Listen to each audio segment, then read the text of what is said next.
নমস্কার বন্ধুরা, কেমন আছো? আশা করি ভালোই আছো। আমার এই রকমারি ক্রিয়েশনে সবাইকে স্বাগত। আর তোমরা যে যেখান থেকে আমার ভিডিও দেখছো তাদের অসংখ্য ধন্যবাদ। আর আমার চ্যানেলে যারা নতুন বন্ধু আছো তারা চ্যানেলটিকে সাবস্ক্রাইব করে দিয়ে আমার পাশে থাকার অনুরোধ রইল। আর ভিডিওটা দেখতে দেখতে একটা লাইক করে দিও। আর তোমাদের নতুন নতুন ভিডিও যদি দেখতে চাও আমাকে কমেন্ট করে জানাতে পারো। আজকে আমি বানাবো কাঁঠাল চিংড়ি কিংবা এঁচোড় চিংড়ি, দুটো তোমরা যে যেটা বলো। চিংড়ি মাছ নিয়েছি, কাঁঠালটাকে এইভাবে কেটে নিয়েছি, আর এখানে পেঁয়াজ আর রসুন ছাড়িয়ে নিয়েছি, কয়েকটা আলু ডুমু ডুমু করে কেটে নিয়েছি, আদার টুকরো নিয়েছি এখানে, আর 4টা কাঁচা লঙ্কা নিয়েছি। এখন এটাকে পেস্ট করে নিব, পেঁয়াজ আর আদা আর রসুনটাকে পেস্ট করে নিব। পেস্ট করে নিয়ে আমার পেস্ট করা হয়ে গেছে। এখন গ্যাস জ্বালিয়ে কড়াই বসিয়ে দিলাম। এখন চিংড়ি মাছটাকে ভালো করে বেছে ধুয়ে নিয়েছি, নুন হলুদ মেখে রেখেছি, ওটাকে এখন গরম তেলে ভেজে নিব। চিংড়ি মাছ বেশি না ভাজলেও হয়, হালকা করে একটু ভেজে নিতে হয়, বেশি ভাজলে শক্ত হয়ে যায় মাছটা। তেলের মধ্যে দিয়ে বেশিক্ষণ একটু উল্টা পাল্টে একটু হালকা করে ভেজে নিব। এই দেখো আমার প্রায় ভাজাটা হয়েই গেছে, বেশি ভাজবো না। তুলে নিব এখন মাছটাকে। তুলে নিয়ে এই কড়াইয়ের মধ্যেই আলুটাকেও একটু লাল লাল করে ভেজে নিব। বেশি ভাজবো না, লাল লাল করে হালকা একটু ভেজে নিব। ভেজে তুলে নিলাম।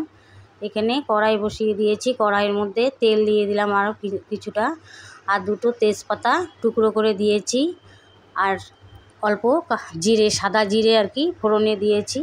এখন যে আমি পেস্টটা করে রেখেছিলাম ওই পেস্টটা দিয়ে দিলাম তেলের মধ্যে। পেস্টটা দিয়ে এখন এর মধ্যে একে একে স্বাদ মতো নুন দিয়ে দিলাম।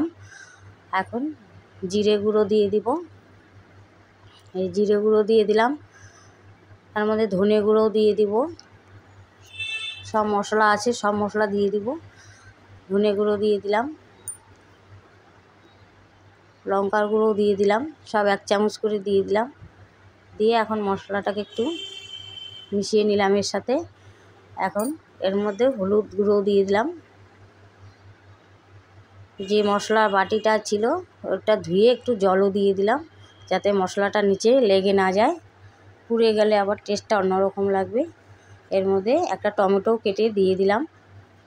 এখন মশলাটাকে লো ফ্লেমে সুন্দর করে কষিয়ে নিতে হবে। তার মধ্যে আমি ভেজে রাখা আলুগুলোও দিয়ে দিলাম, কারণ আমি কাঁঠালটাকে সেদ্ধ করে নিয়েছি। আলুটাকেও আবার এর মধ্যে দিয়ে দিলে সেদ্ধ হয়ে যাবে।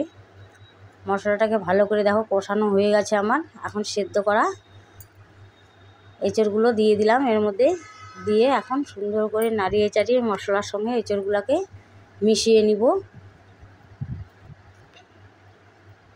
খুব সুন্দর করে মিশিয়ে নিব। কে কে ভালোবাসো এঁচড়ের তরকারি আমাকে কমেন্ট করে জানিও। আমার তো খুবই ভালো লাগে এঁচড় চিংড়ি। এখন মাছটাকে ভেজে রাখা মাছটাকেও দিয়ে দিলাম, দিয়ে এর মধ্যে ভালো করে খানিকক্ষণ মিশিয়ে নিলাম।